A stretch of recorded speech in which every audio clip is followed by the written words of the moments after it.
Njengenjwayelo namhlanje nginiphathele ividiyo enamavidiyo amabili. Kulamavidiyo amabili so sibona umfo kaMhlongo uBobo umfana wePiki. Uyakhuluma ucela ukuthi uKhuzani amlethele isimehlwane sakhe. Ngoba akasakwazi nokucula ngenxa yokuthi utshwala buvaliwe. Uyacela uzombonela uKhuzani amtshela ukuthi makamlethele bakithi into yakhe. Ngoba sazi babukela ukuthi uKhuzani ukuwavela evidweni lapho khona aphethe ibhodlela elincane eliyisimehlwane lotshwala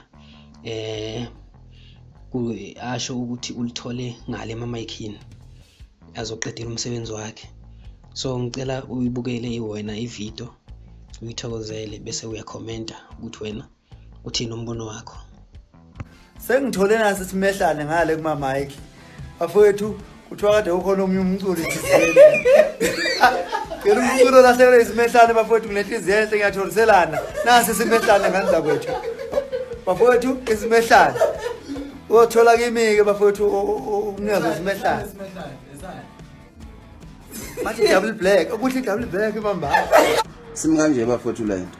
Bengicela ona number kaKhuzani ngithintela uKhuzani. Simi kanje lento. Angibuyisele le yanto yami akayithola e-studio yawa. Ngeke ngikwazi ukucula mina e-studio ngingathintile. Ngeke ngikwazi. Uyabona ukuthi lockdown manje uvaliwe yonke indawo kanti wayithatha wayibeka le yanto yami. Angisizele. Akwena imthinda eyinduna nimtshele nje ukuthi ngiyayifuna le yanto lami. Ngeke ngikwazi mina ukungena e-studio ngingaculi ngingenayo le yanto le yami. Ngathintile. Ufuna ngithinta iStifu kancane nje. Akangisize nje kuwe. Singaze sixabane, singaze siye ekudeni. Asize nje lethele yanto yami le yana. Ngomile mina. Ha.